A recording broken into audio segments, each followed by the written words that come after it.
Quick IAS compose your dream. Hello दोस्तों, quick IAS में आपका स्वागत है।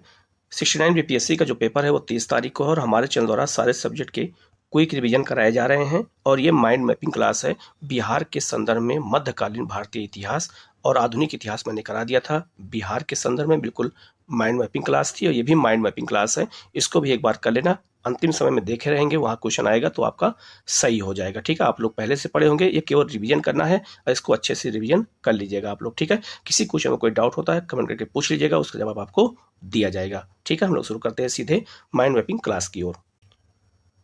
बिहार में मध्यकालीन भारत का जो इतिहास शुरू होता है और कहा जाता है वो बख्तियार खिलजी के आक्रमण से शुरू होता है। बख्तियार खिलजी कौन था? तो कुतुबुद्दीन ऐबक का गुलाम था जिसको बिहार पर आक्रमण करने के लिए नियुक्त किया गया था। बख्तियार खिलजी ने 1193 ईस्वी में आक्रमण किया और नालंदा विश्वविद्यालय को जला दिया, विक्रमशिला विश्वविद्यालय को जला दिया और उदंतपुरी विश्वविद्यालय, तीनों को इसने नष्ट कर दिया। तो बख्तियार खिलजी ने 12वीं शताब्दी के अंत में इसने आक्रमण किया, वही 1193-94 में इसने आक्रमण किया और जो है पूरे जो है इन तीनों विश्वविद्यालय को नष्ट कर दिया और तीनों विश्वविद्यालय बौद्ध धर्म के प्रमुख केंद्र थे। इसके बाद क्या होता है कि जो है इसके स्रोत कहाँ से हमें मिलते हैं? तो तबकात ए नसीरी और रियाज उस सलातीन नामक दो ग्रंथों से हमें पता चलता है कि बख्तियार खिलजी ने आक्रमण किया था। इसकी मृत्यु कैसे हुई? तो अली मर्दान नामक से एक सैनिक अधिकारी द्वारा हत्या कर दी गई थी बख्तियार खिलजी की, तो वहीं जो है इसका जो है डेथ उसी से हुई। आगे जब उसने बख्तियार खिलजी ने आक्रमण किया था जो है बिहार पर, तो बिहार का समकालीन बिहारी शासक कौन कौन थे ये पूछा जाएगा आपसे।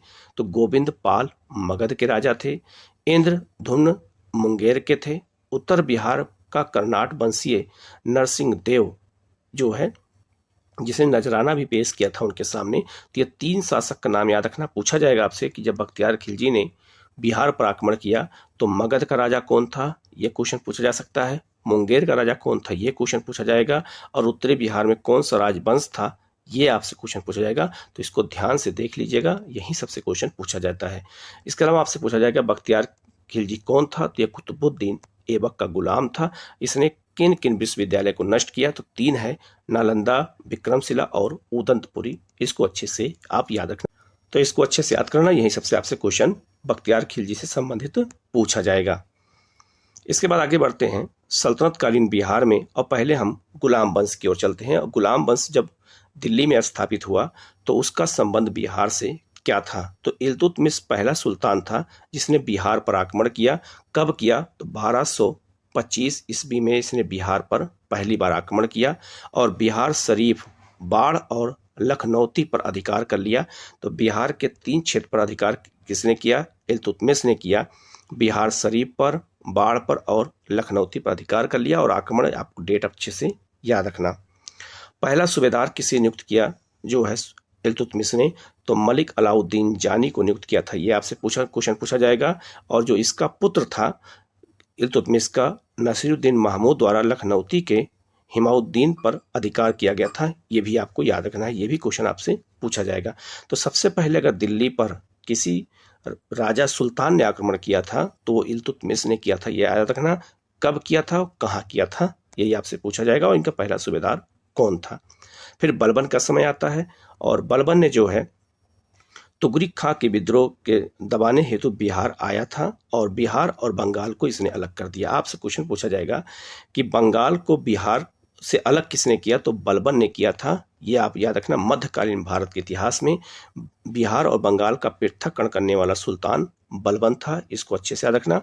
और बिहार पर आक्रमण करने वाला प्रथम सुल्तान कौन था? इल्तुतमिश। मैंने आपसे बता दिया, इस फैक्ट को आप याद रखना। बिल्कुल माइंड मैपिंग के थ्रू आपको हम बता रहे हैं। आप हमारे टेलीग्राम चैनल को ज्वाइन कर लीजिएगा, उसका लिंक वीडियो कमेंट में शेयर कर दूंगा। हमारे व्हाट्सएप का चैनल है, उसको भी मैं वीडियो के कमेंट में शेयर कर दूंगा। लिंक आप ज्वाइन कर लीजिएगा और वहाँ जो है आपको सारे PDF मिल जाया करेंगे, तो आपको जो है लर्निंग में कोई प्रॉब्लम नहीं आएगी। हम लोग आगे बढ़ते हैं, खिलजी वंश को देख लेते हैं। खिलजी वंश का संबंध जो है बिहार से कैसे था? तो दरभंगा के राजा शक्र सिंह द्वारा अलाउद्दीन खिलजी के सेनापति शेख मोहम्मद इस्माइल पर विजय प्राप्त किया था। ये बहुत महत्वपूर्ण है, दरभंगा के राजा ने किया था, ये आपसे पूछा जाएगा। बंगाल के शासक रुकनुद्दीन कैकाउस का आधिपत्य था किस पर? तो वो बिहार पे था। कब? जब खिलजी वंश का शासन चल रहा था। अलाउद्दीन खिलजी द्वारा बेगूसराय में एक मस्जिद का निर्माण किया गया था। ये क्वेश्चन आपसे पूछा जाएगा कि अलाउद्दीन खिलजी ने बिहार के किस जिले में एक मस्जिद बनवाई थी। तो ये क्वेश्चन पूछा जा सकता है। तो ये बेगूसराय है, इसको अच्छे से याद रख लेना। आगे बढ़ते हैं, तुगलक वंश आता है। तो तुगलक वंश में क्या हुआ? तो तुगलक वंश में बिहार शरीफ नाम का सर्वप्रथम उल्लेख मिनहाज की जो है तबकात नसीरी मिलता है। तो पहले पूछा जाएगा आपसे क्वेश्चन कि बिहार शरीफ जो राजधानी थी तुगलक काल में, बिहार की राजधानी बिहार शरीफ थी, उसका उल्लेख पहली बार कहाँ मिलता है? तो मिनहाज की पुस्तक तबकात नसीरी मिलता है। पहला क्वेश्चन आपसे ये पूछा जा सकता है। इसके अलावा फिर अगर हम गयासुद्दीन तुगलक की बात करें तो गयासुद्दीन तुगलक ने तिरहुत में एक टकसाल की स्थापना कराई थी। ये क्वेश्चन बन सकता है। और कन्नाड वंशीय हरि सिंह देव पर विजय प्राप्त किया था किसने? तो तुगलक वंश के राजा गयासुद्दीन तुगलक ने।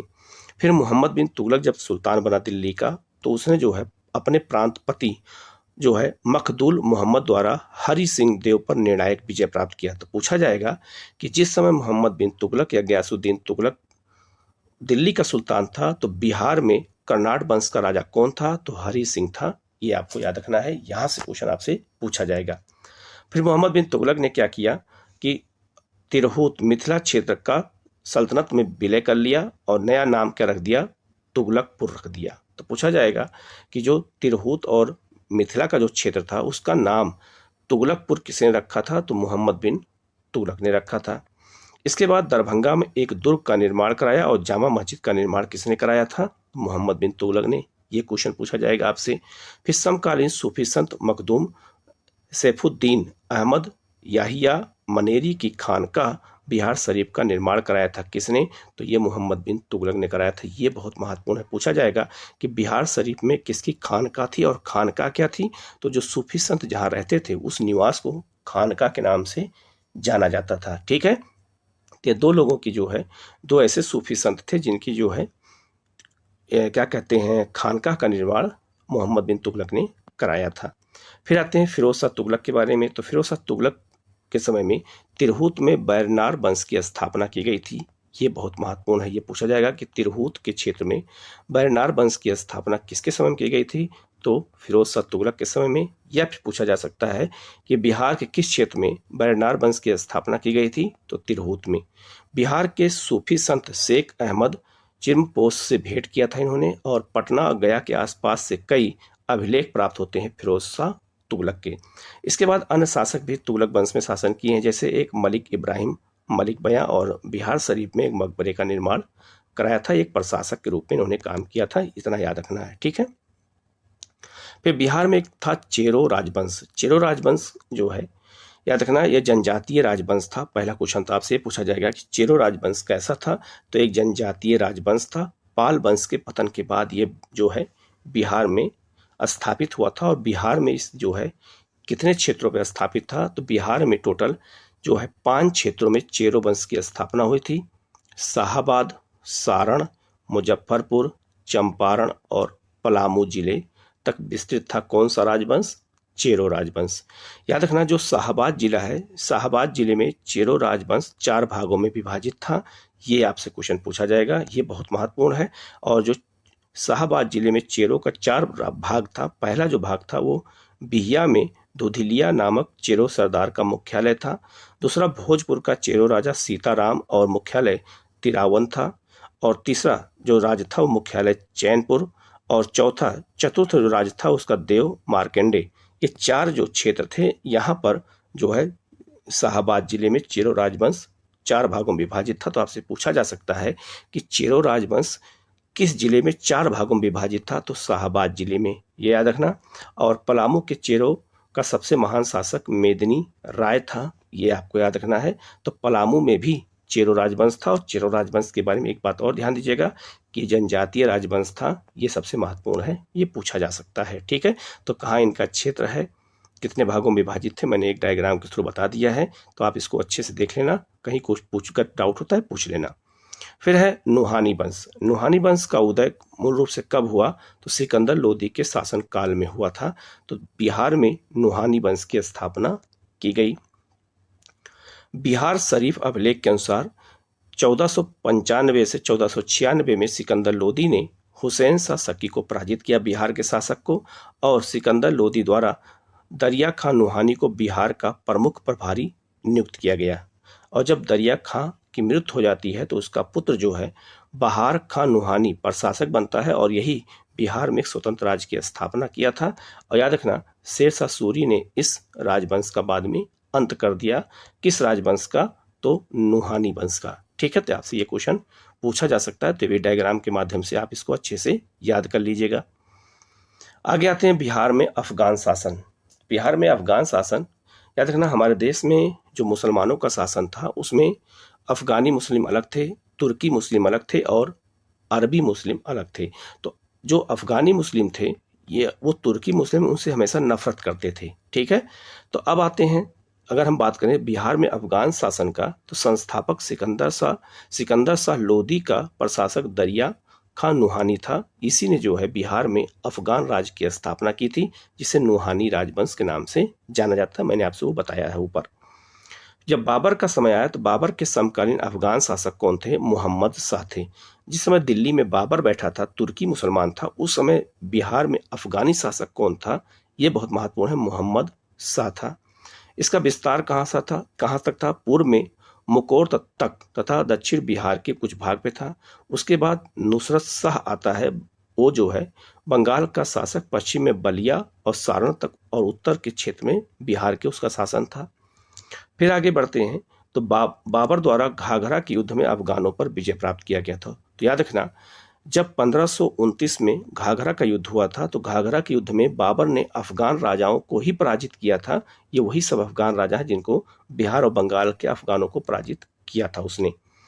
और हुमायूं द्वारा जो है दोराह के युद्ध में अफगानों पर विजय प्राप्त की गई थी। तो बाबर और हुमायूं दोनों ने अफगानों को बिहार और बंगाल में पराजित किया था। सर्वाधिक शक्तिशाली अफगान शासक कौन हुआ? शेरशाह सूरी हुआ। तो शेरशाह सूरी एक अफगान मुस्लिम है, ये आप याद रखना, जिसने दिल्ली पर कब्जा किया।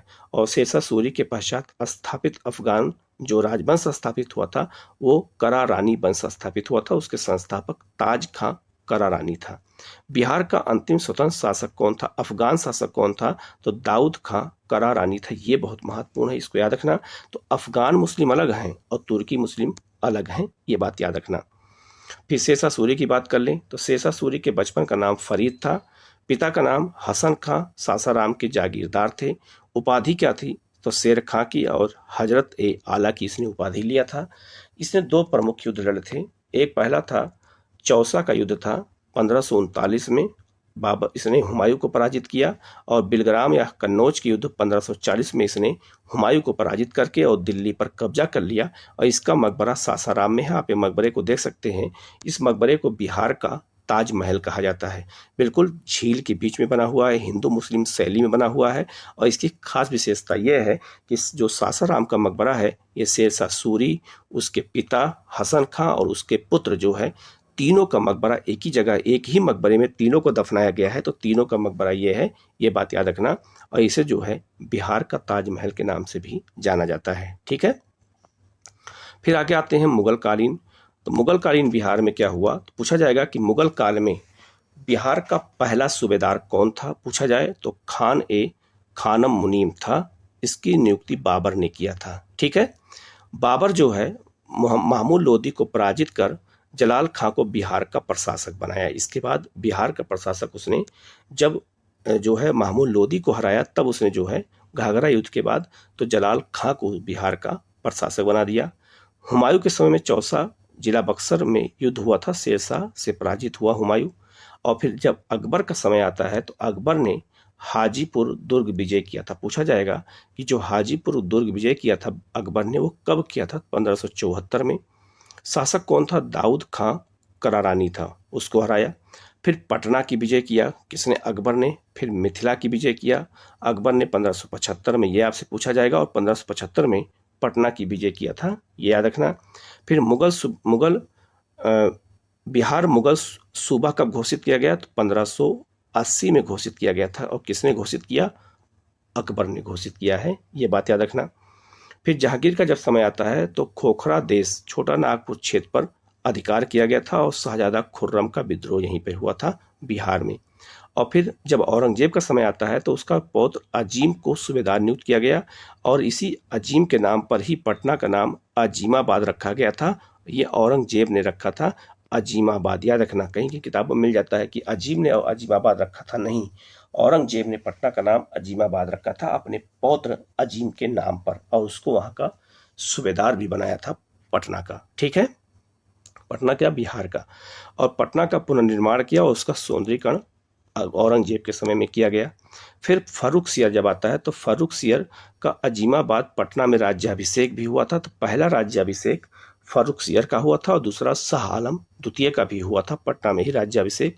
तो 2 मुगल बादशाहों का राज्याभिषेक पटना में हुआ है, ये भी बात याद रखना। आगे आते हैं, बिहार के प्रमुख सूबेदार कौन कौन से थे। तो याद रखना, अकबर के समय में सुजात खां थे, मिर्जा अजीज कोका थे और राजा मान सिंह, 3 लोगों को बिहार के सूबे का सूबेदार बनाया गया था। ठीक है, और याद रखना मुगल काल में प्रांत को सूबा कहा जाता था, ये भी याद रखना, और वहां के प्रमुख को सूबेदार कहते थे, जैसे आज का मुख्यमंत्री। जहांगीर के समय में अफजल खां शाहजादा परवेज को बनाया गया था सूबेदार। शाहजहां के समय में जो है खान ए आलम शाइस्ता खां को बनाया गया और औरंगजेब के समय में शाहजादा अजीम को बनाया गया था, जिसके नाम पर अजीमाबाद नाम रखा गया था।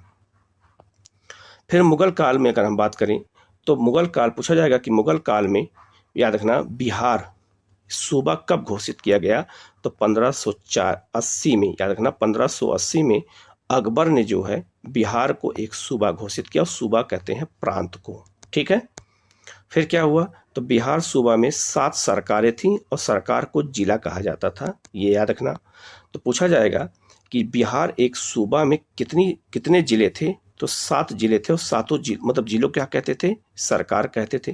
वो 7 जिले कौन कौन हैं, तो आप ये देख सकते हैं, इसमें मुंगेर है, तिरहुत है, हाजीपुर है, रोहतास है, चंपारण है, सारण है में विभाजित किया गया। ठीक है, तो इतने जिलों में किसको बांट दिया गया, तो इतने जिलों में बांटा गया किसे, तो याद रखना ये आपका बिहार के सूबे को। लेकिन याद रखना इसकी राजधानी किसको बनाई गई, रोहतास को राजधानी बनाई गई थी, ये भी याद रखना। तो बिहार की राजधानी रोहतास कुछ दिन तक थी, फिर कुछ दिन तक बिहार शरीफ भी थी, ये भी याद रखना। सरकार या जिला का विभाजन 199 परगने में किया गया था, ये भी याद रखना।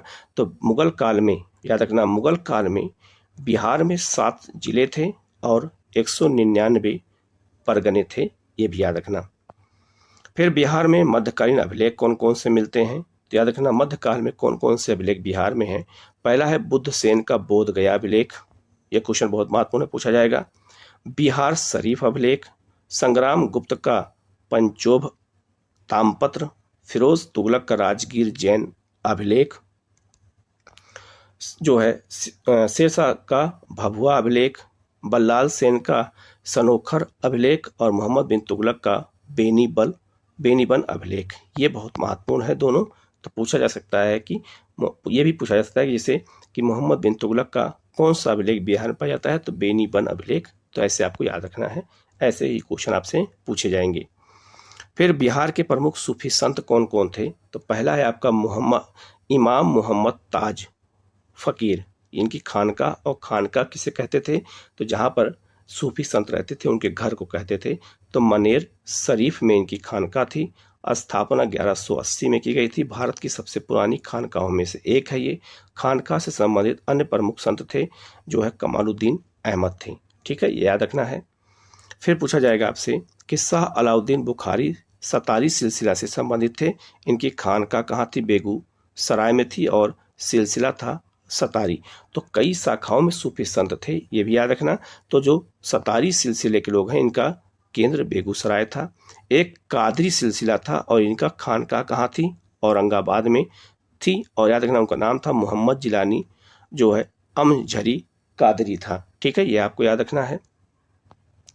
इसके बाद है आपका शेख सफीरुद्दीन अहमद याहिया मनेरी, इनकी खानका बिहार शरीफ में थी, ये बहुत महत्वपूर्ण, ये पूछा जाएगा।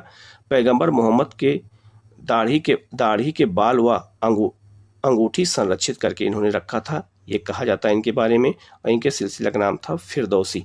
तो बिहार में सबसे ज़्यादा शक्तिशाली फिरदौसी सिलसिला ही था, ये भी आपको याद रखना है। बिहार आने वाले प्रमुख सिख गुरु कौन कौन से थे? तो सबसे पहले गुरु नानक आए थे। बिहार आने वाले ये पहले गुरु हैं सिख धर्म के। ये गया, राजगीर, पटना, भागलपुर और मुंगेर आदि की यात्रा की थी। फिर गुरु तेग बहादुर आए थे और वो सासाराम, गया और पटना की यात्रा की थी। और गुरु गोविंद सिंह, याद रखना, ये इनका जन्म पटना में ही हुआ था और इनकी माता का नाम गुजरी देवी और पिता गुरु तेग बहादुर थे। और तेग बहादुर की हत्या जो है औरंगजेब ने कर दिया था और गुरु गोविंद सिंह की जो है हत्या हो गई थी नांदेड़ में, महाराष्ट्र में। ये जो है 4.5 वर्ष की आयु में पटना से आनंदपुर चले गए थे। तो इनका जन्म पटना में ही हुआ था, ये भी आपसे पूछा जा सकता है। ठीक है, तो ये जो है मध्यकालीन बिहार का इतिहास था। जितना क्वेश्चन यहाँ से बन सकता था मैंने बता दिया है। अगर कहीं कोई डाउट होता है तो कमेंट करके पूछ लीजिएगा, उसका जवाब आपको दिया जाएगा। ठीक है, ओके, थैंक यू।